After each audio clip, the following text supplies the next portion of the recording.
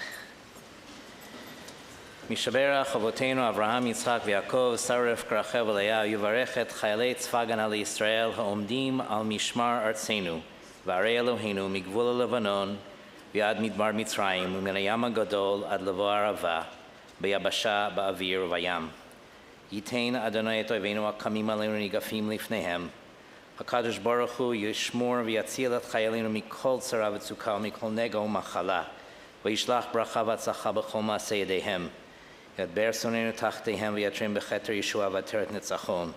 ויקוים בהם הכתוב כי אדוני אלוהיכם ההולך עמכם להילחם לכם עם אויביכם להושיע אתכם ונאמר אמן. Hello everyone. I don't really see you, so thank you for being here. I would like to start by saying thank you for inviting me here tonight and for your ongoing support for the past 2 years. It is a privilege to be here sharing my family story. For the past 730 days, 2 whole years, my job is to do everything I can and speak in and out of Israel with only one message: bring all hostages home now. We are now at a very critical and historic moment, a moment that will define the future of the Middle East, the future of Israel, the future of what is right and just, a moment that can save lives. My name is Nadav. I am the proud son of Lior Udayev. I was born and raised in Kibbutz Nir Yitzchak, located in southern Israel, less than 2 miles from the border separating Israel from Gaza Strip.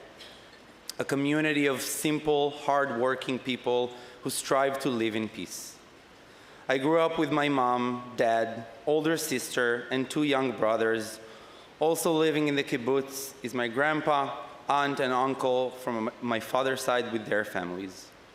A small, simple, Jewish, Israeli, beautiful family. I am here in honor of my father, so I would like to share a little bit about him. My dad volunteered as a member of the kibbutz first responders team for over 40 years. In addition, he volunteered as a medic, as an ambulance driver for over 25 years at Magen David Adom, and was a frequent blood donor. In recent years, after all of us kids left home, Dad started to fulfill his dreams, cycling, cooking, going on vacation with Mom, and motorcycle trips with his friends. 9 years ago, he became the happiest grandfather in the world. 3 years ago, Dad suffered a massive heart attack. We begged him to slow down, but that wasn't his nature. He continued to work and volunteered as always. On the morning of October 7th at 6:29 a.m., I woke up to the sound of an alarm. I rushed to the building staircase as many times before, convinced that it was a momentary scare.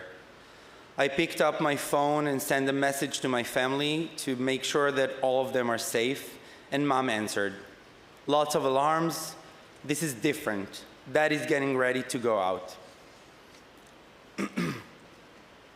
If there is one thing we all know, is that whenever Dad goes out with a team, then everything is under control and we shouldn't be disturbing him. So I wasn't worried. 10 minutes passed by and Mom writes another text. Ben is at the Nova Festival. From that moment on, all the family attention was directed to try and help Ben, my youngest brother, who has been through hell on earth for almost 6 hours, and with amazing understanding of the situation, managed to save himself and get to safety. During all those hours, I am helpless, unable to do anything in the face of the horrible images shown on the news. The home I grew up in is under a brutal and inhumane attack by bloodthirsty Hamas terrorists who murdered, burned, and destroyed everything in their path. The fear for Mom, who is alone at home, and for the rest of my family and friends who live at the kibbutz was unbearable. After 14 and a half hours, the IDF soldiers arrived to rescue the residents of the kibbutz and move them together to a safe place. Mom was no longer alone. And Dad? Dad is nowhere to be found. No one has any answers, only fear, confusion, and uncertainty. The following hours and days blurred into each other. We were together, the family, trying to figure out what to do now. For 7 months, we held hope that Dad was kidnapped, and now it is our job to fight for him, just like he fought for us. On May 7, 2024, we received the official notice that Dad had been killed on the morning of October 7, and his body was being taken hostage. Our hope was shattered.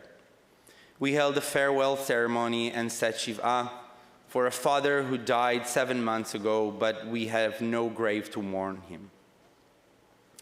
That morning, our father went outside to help defend the kibbutz and save lives, a real-life hero. My dad, alongside Tal Chaimi, Boaz Avraham, Oren Goldin, Yaron Shachar, and Ofek Arazi fought against dozens of terrorists and managed to prevent a much larger disaster for our community.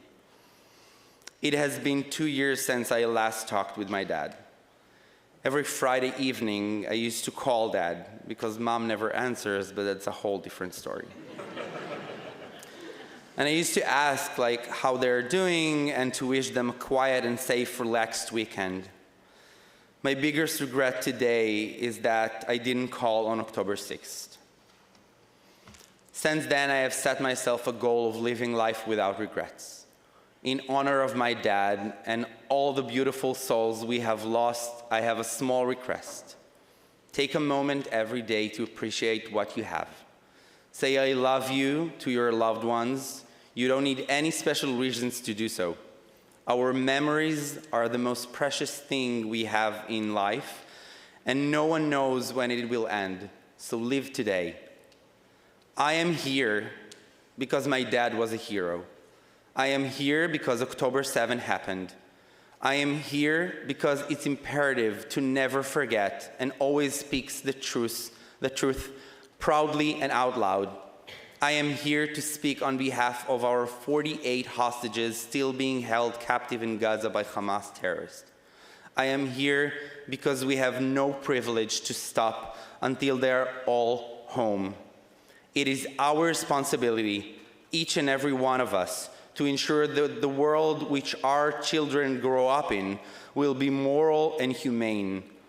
It is our duty to teach them how to differentiate good from evil. We must remain hopeful, but not to be complacent, until we will bring them all home. Our 48 hostages, our brave soldiers, so we could all finally start our collective and personal healing journey. Thank you all so much.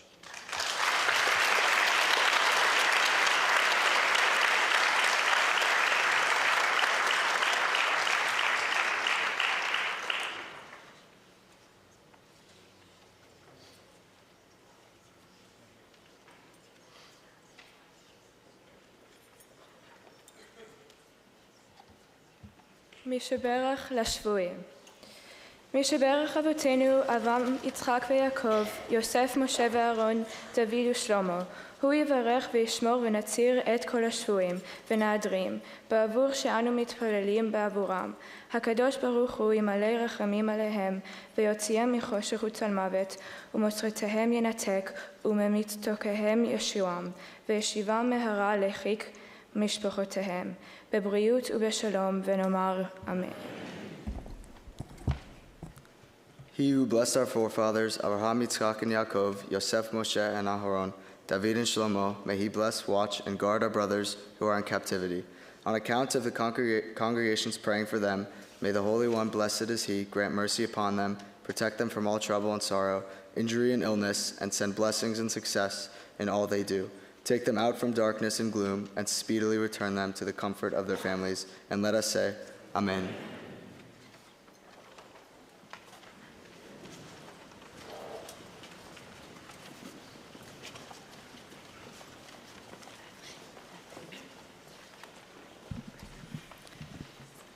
תחזור. השיר הזה של עידן רייכל נכתב במיוחד כקריאה לשובם של החטופים. זו זעקה כואבת, אך גם מלאת תקווה של עם שלם שממתין להם בבית. This song by Idan Reichel was created as a cry for the return of the hostages. It is a painful yet hopeful plea of an entire nation waiting for them to come home.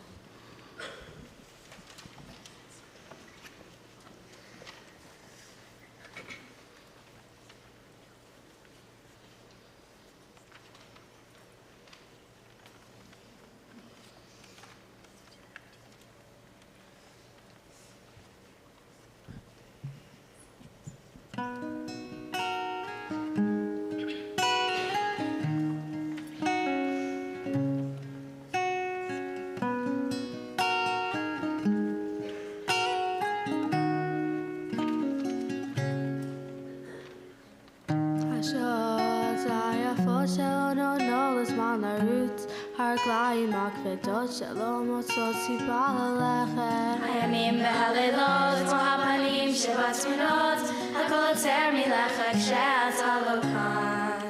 ומתעוררת בחלום, מרגישה אותך קרוב, ואז קוראת לך מתוך הלילה. תחזור, תחזור היום, כל כך רציתי שתגיע הביתה בו בלי להודיע עוד היום. אני מגדל שלום, ממרחקים ששוב תופיע הביתה בו בלי להודיע עוד היום.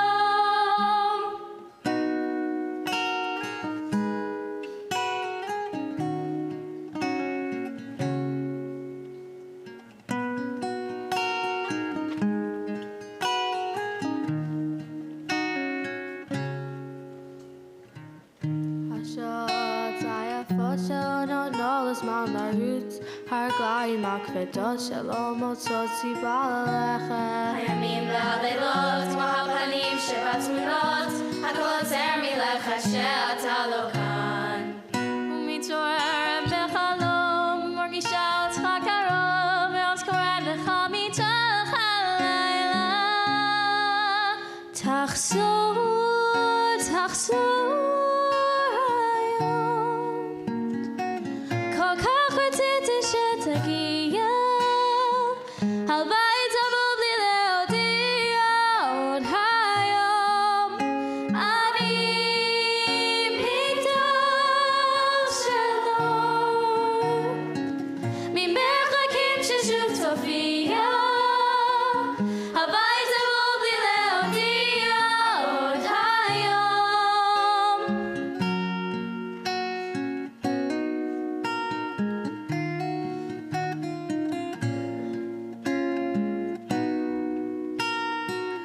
הביתה בו בלי להודיע עוד היום.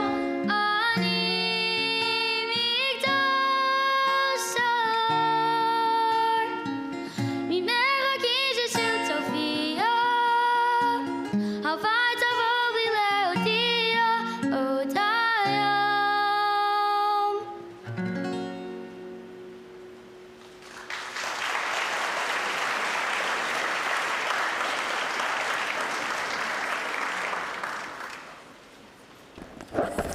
Hello, everyone. Hi. Nice to meet you all, although, as Nadav said, I cannot see you at all. My name is Maya Izucheyev. I'm 31 years old. I was working as a security checker at the Nova Festival. I went there with 10 friends, actually, and I'm about to share with you the horrific moments. So first of all, I want to say thank you all for being here.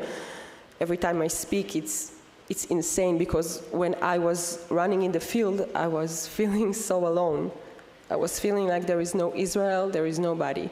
And now it's not only Israel, but also communities in America invite me to speak and makes me stronger. So I want to thank you all for coming and bearing witness and being here. It's not taken for granted. So on October 7, I was working until 6 a.m. I was working all night. I was about to go to the camp area with my friends and start dancing. I will share a little bit about the Nova community, the festivals. There is something very unique about music without words.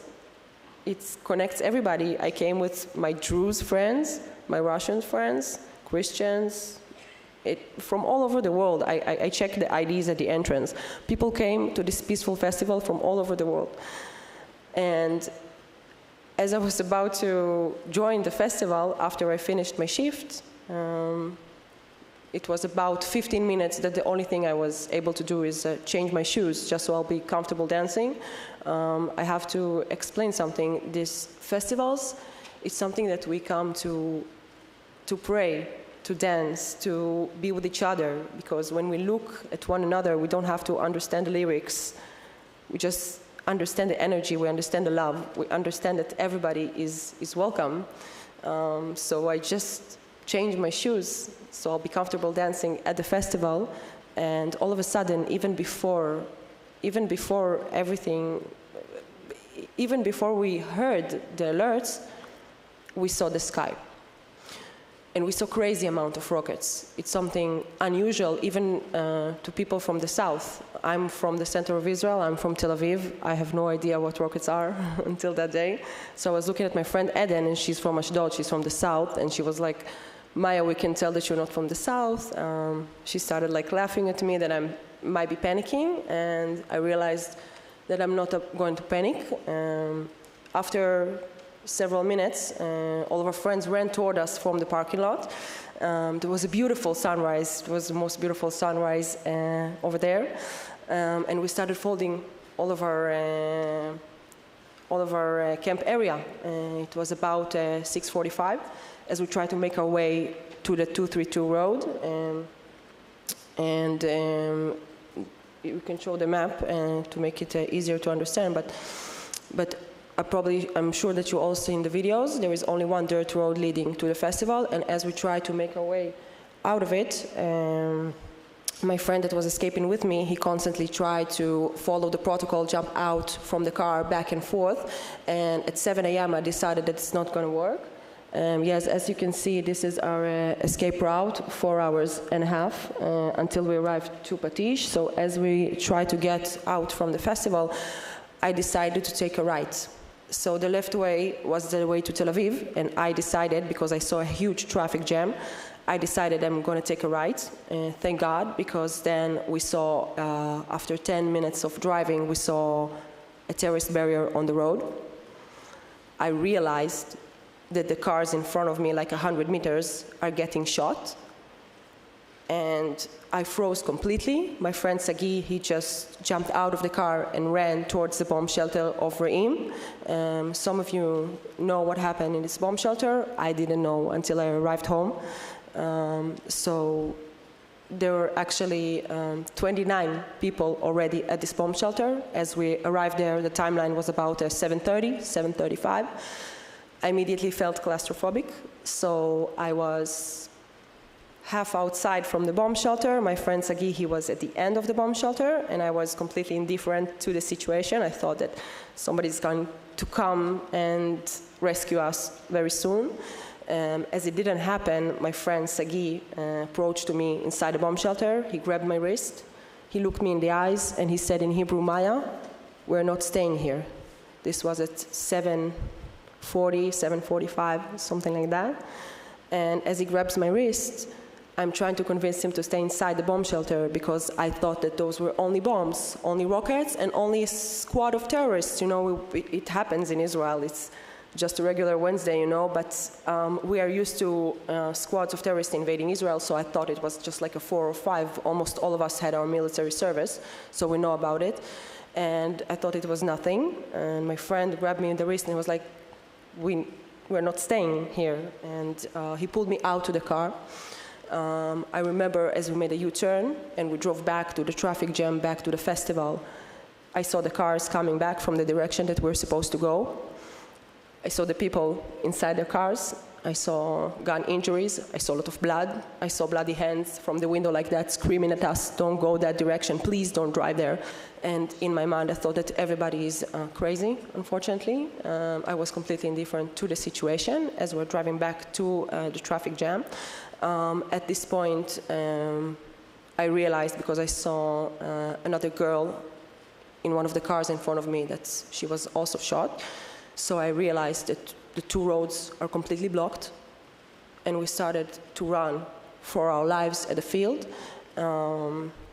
I cannot tell you that I know where we were running, which way, because we were just running away from bullets. If we saw the gunfire from our outside, we ran to the left. If we felt it from the left, we ran to the right. We might even be running in circles. You can see in the route, we had no idea.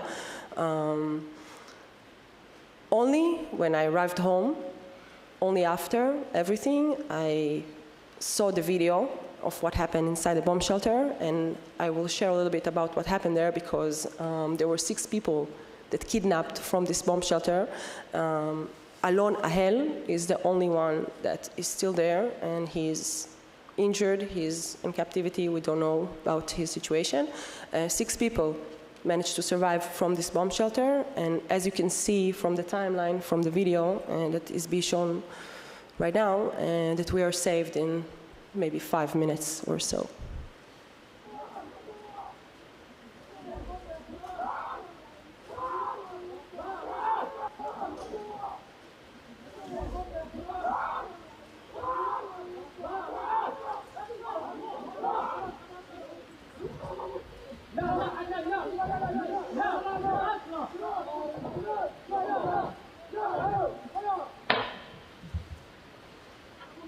Nine people inside.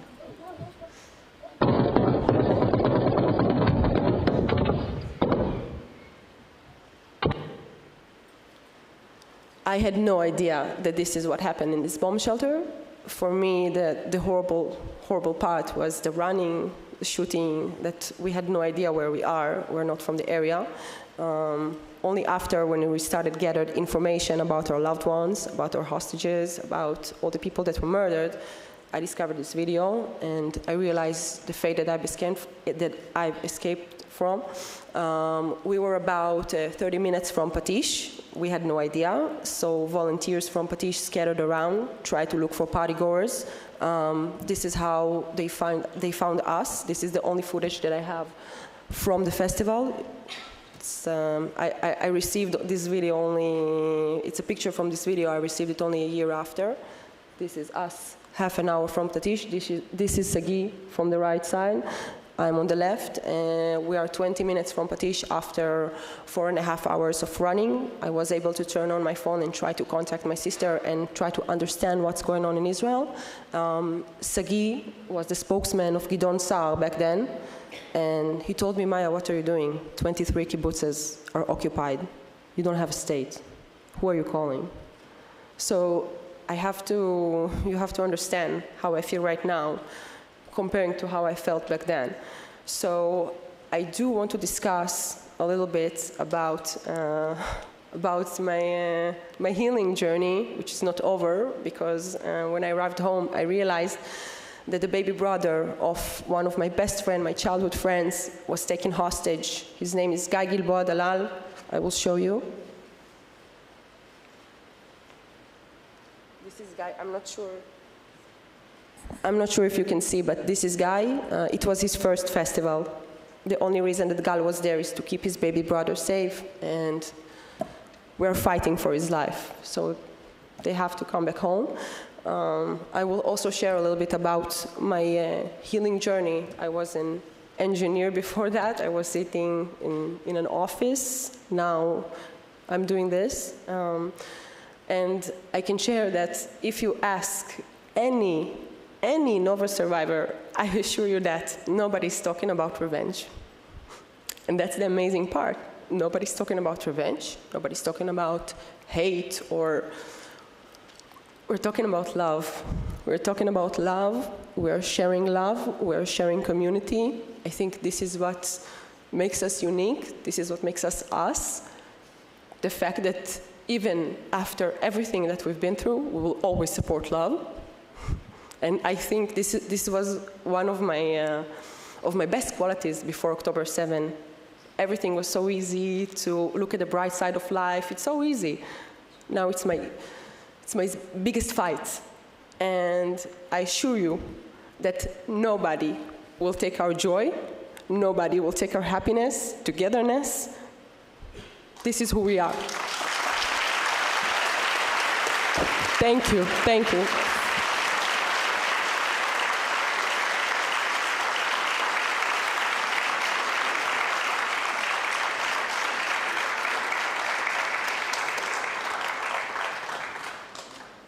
Please rise for the memorial prayer, the El Malei Rachamim. El Malei Rachamim, Shochein Bameromim, Hamtzei Menucha Nechona, Al Kanfei HaShechina, במעלות קדושים, טהורים וגיבורים כזוהר הרקיע, מאירים ומזהירים. לנשמות הקדושים, אזרחי ישראל, אנשים, נשים וטף, שנהרגו, שנרצחו, שנשרפו ושנטבחו בידי מרצחי החמאס בני העוולה, ומסרו נפשם על קידוש השם בהתקפה האכזרית על יישובי מדינת ישראל. ולנשמות חיילי צבא ההגנה לישראל, שוטרי משטרת ישראל ואנשי כוחות הביטחון, שמסרו נפשם על קדושת השם ונפלו מות גיבורים בקרבות על הגנת העם והארץ. בעבור שאנו מתפללים לעילוי נשמותיהם, בגן עדן תהי מנוחתם. לכן בעל הרחמים יסתירם בסתר כנפיו לעולמים, ויצרור בצרור החיים את נשמותיהם. אדוני הוא נחלתם, וינוחו בשלום על משכבותם, ויעמדו לגורלם לקץ הימים, ונאמר אמן. השיר הזה של אמיר דדון מזמין אותנו לראות את האור הגדול שיכול לזרוח גם מתוך החושך. הוא מזכיר לנו שגם ברגעים הקשים ביותר יש מקום לאמונה ולתקווה. This song by Amir Dadon invites us to see the great light that can shine even out of darkness. It reminds us that even in our hardest moments there is room for faith and hope. Am Yisrael Chai.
בסוף שזה נגמר, יש תשובה לכל דבר. אור גדול מאיר הכל, ויותר כבר לא צריך לשאול. אני בא ללמוד מה שטוב ולחיות. להתחיל הכל מההתחלה, כמו לנשום בפעם הראשונה. אני כאן, אני לא מתבזבז יותר. לבד בתוך כל הטירוף, אני חושבת שהזמן יכול לעוף, אבל בסוף שזה נגמר, יש סיבה לכל דבר. אור גדול מאיר הכל, ויותר כבר לא צריך לשאול. אני בא ללמוד ממה שטוב ולחיות. להתחיל הכל מההתחלה, כמו לנשום בפעם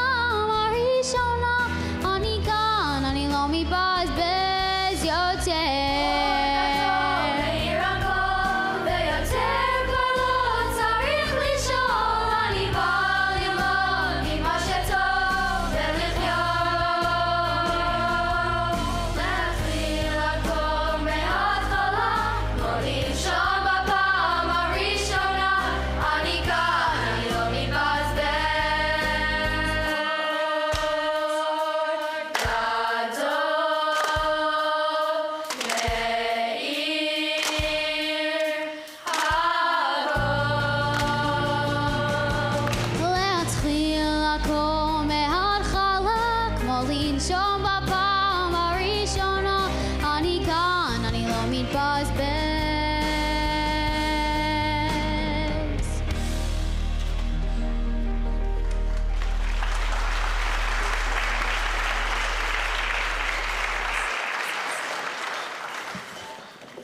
Thank you to Omri, to Nadav, to Maya for using your words, and not only your words, but just your character and who you are and how you carry yourselves to bring light to a dark world.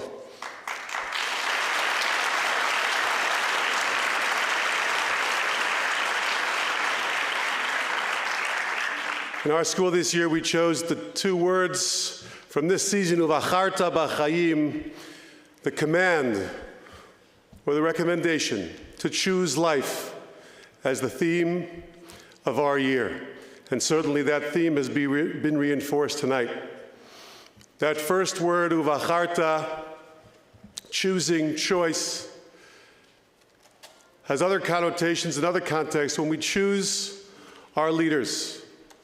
How blessed we are to have leadership who stands with us, who supports us, who understands how to differentiate right from wrong, to speak truth to power, and to show up when people are down and when people are hurting. Once again, I want to thank all of our elected officials for that.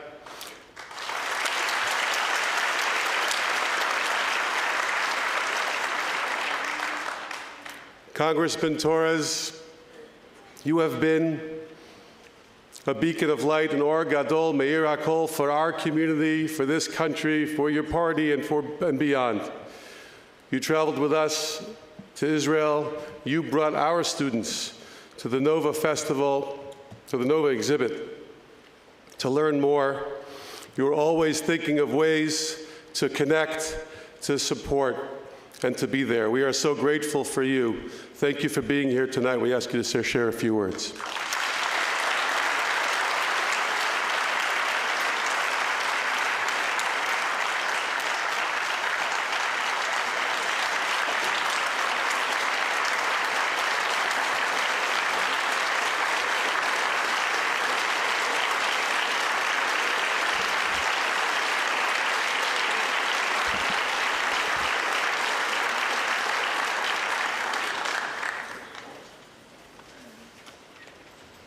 October 7th fell on the final day of Sukkot.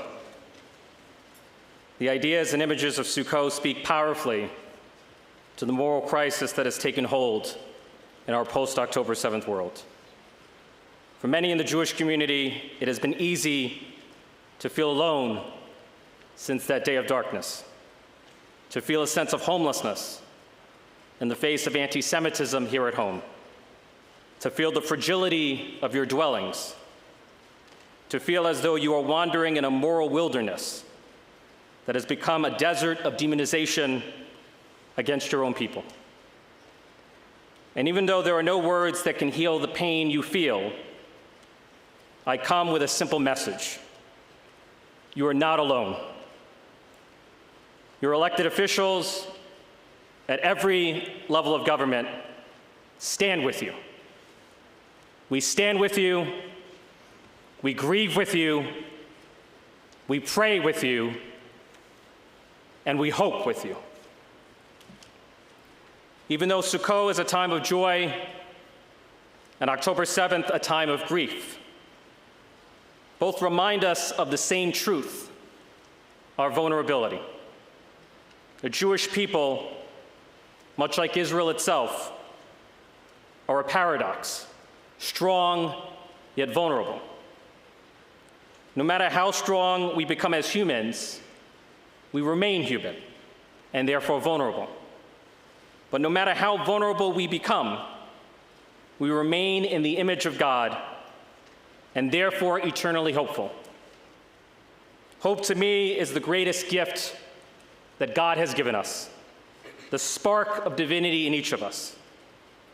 The pain and grief we feel must be met and matched by hope. We cannot let go of hope, even in the face of incomprehensible evil. And so as we reflect on the second anniversary of October 7th, we must not only be terrified by how terrible the worst of humanity can be, we must also be inspired by how heroic the best of humanity has been. Survivors like Omri, Maya, and Nadav embody the heroic best of humanity and remind us of the healing power of hope.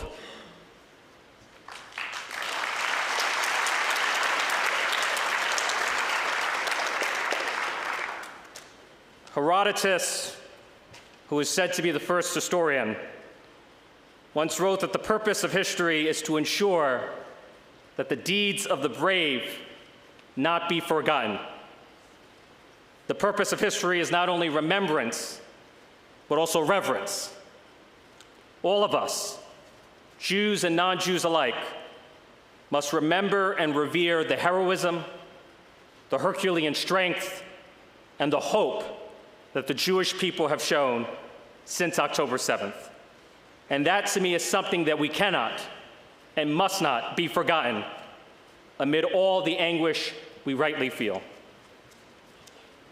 Hope, it has been said, is not the absence of grief. It is the defiance of despair. We must remain defiantly hopeful that we are as close as ever to securing the release of the hostages, to ending the war, and to recommitting ourselves to the hard but holy work of building an abiding Abrahamic peace.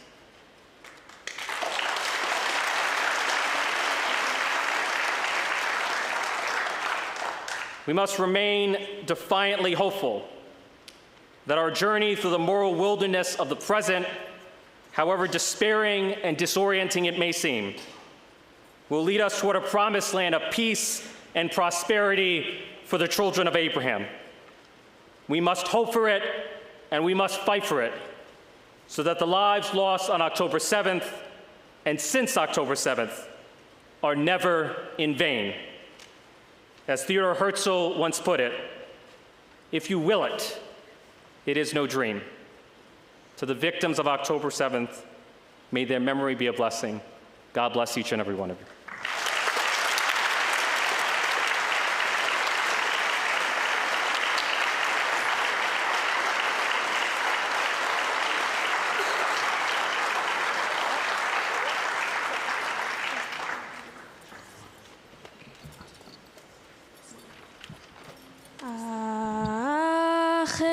Acheinu kol beit Yisrael,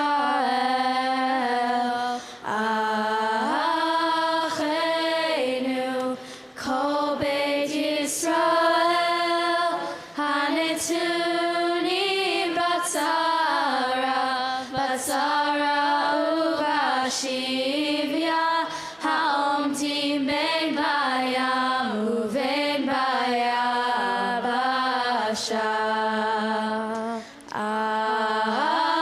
Acheinu kol beit Yisrael,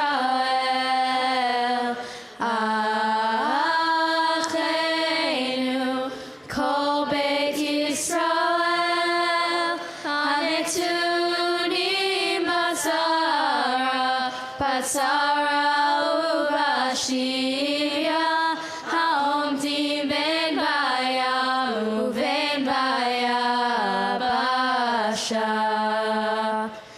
Hamakom yirachem, yirachem aleichem, yotziem mitzara, lirvacha,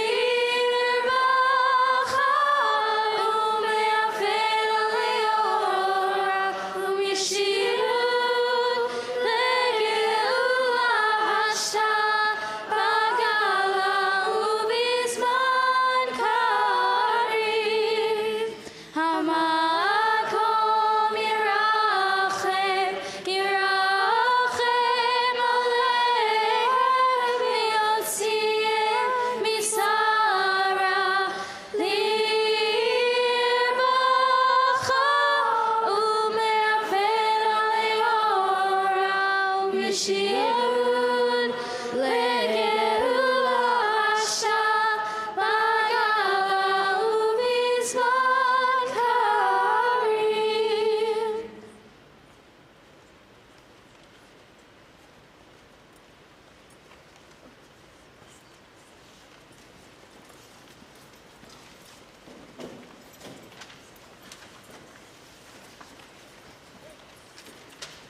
Good evening, everyone. I'm Rabbi Scott Kalmakoff. I'm the Director of Community Engagement at Riverdale Y. And in that capacity, I have the great honor of coordinating the efforts of the RJCP, the Riverdale Jewish Community Partnership, which is a consortium of the Jewish institutions of Riverdale, including synagogues, day schools, rabbinical schools, and other Jewish institutions. And I really want to thank the RJCP for organizing this evening's commemoration. And I want to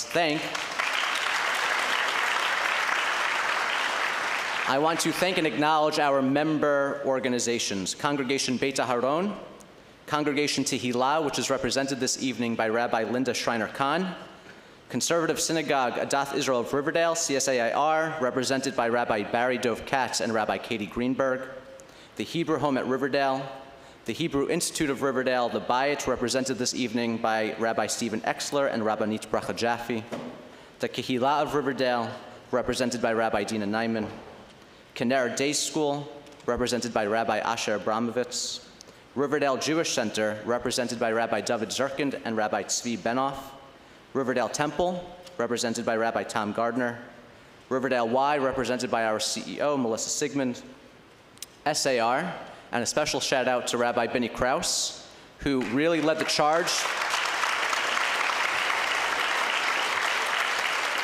Rabbi Krause led the charge to organize this commemoration this evening with the great support of Ali Bloom and our amazing students. Thank you guys for being here. Thank you, thank you. Also, Yeshivat Chovevei Torah Rabbinical School, represented this evening by Rabbi Yonah Berman and Rabbanit Tavares Latschauer. Yeshivat Maharat, represented by Rabbah Sarah Hurwitz. And Young Israel Ohev Tzedek of North Riverdale and Yonkers, Rabbi Shmuel Hain. Thank you very much. Very briefly, I just want to say that we do a great job as a community, as a Jewish community, coming together in times of sadness and sorrow. We need to come together in times of joy. And Zaman Simchatenu, the time of our joy, is upon us, starting this week with Sukkot. And I want to remind you that next week, on October 14th, on Shmini Atzeret, we're going to have an event. We're going to meet outside of Riverdale Jewish Center on the corner of Independence Avenue and West 237th Street. We're going to meet there as a community and then march together from Riverdale Jewish Center to the parking lot of Riverdale Temple. And together we'll give out candy and we'll have flags and we will sing together. We'll do a hakafah together around the Sifrei Torah, around the Torah scrolls. It is a time to come together as a community and to celebrate with one another and to show each other love, because Jewish joy is Jewish resistance. And we need to show the world we are not victims. We are proud Jews who stand tall always and will celebrate who we are and what we stand for. So come together on October 14th. And lastly, I'm not going to get too political, but an important mayoral election is coming up, friends. And we as a Jewish community need to make sure that people who hate Jews and stand against everything we stand for and believe in do not become the mayor of this city. We cannot let it happen. But I'm not endorsing any candidates. I'm not saying anything overtly political, but we cannot let it happen. Riverdale is a mobilized community. Riverdale is a passionate community. Everybody here is registered to vote. If you're not, you better get on it. And you can order your ballot early and track it online, or show up to the polls. Riverdale Y is a polling site. There are other polling sites throughout the community. Make sure you vote. 23% of New Yorkers voted in the last mayoral election. We need to make sure we are showing up, and we need to make sure that our friends and neighbors and family are showing up. And posting on Facebook and Instagram is not enough. You need to actually show up and cast your vote. I'm not telling you who to vote for, but you should know who to vote for. Okay?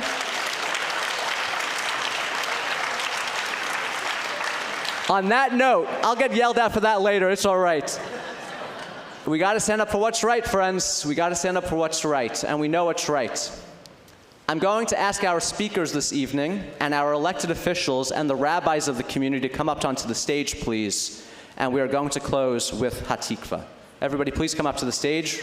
Elected officials, rabbis, speakers, please come on up. Hatikva and the national anthem.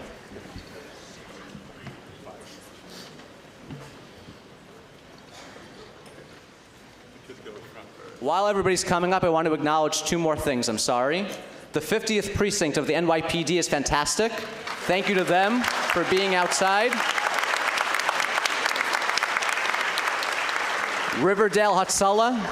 Thank you, Riverdale Hatzalah.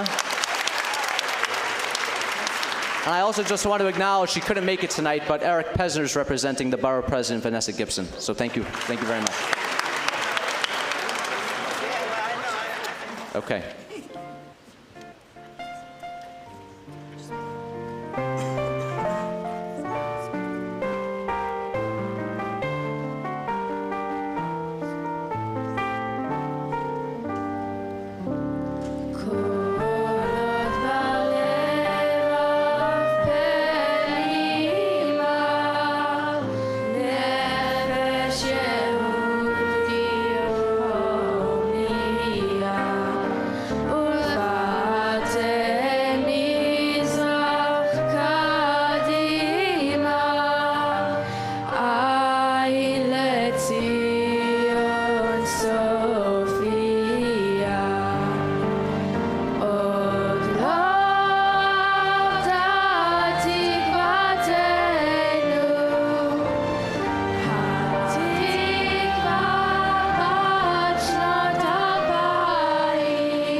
Oh, say, can you see by the dawn's early light what so proudly we hailed at the twilight's last gleaming, whose broad stripes and bright stars through the perilous fight o'er the ramparts we watched were so gallantly streaming, and the rockets' red glare, the bombs bursting in air, gave proof through the night that our flag was still there.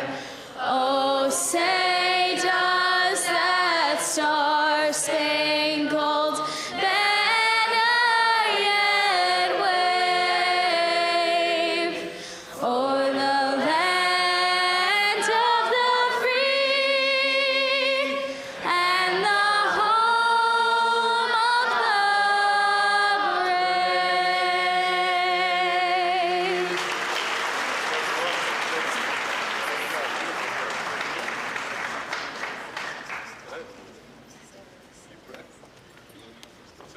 Good night, everyone. Thank you.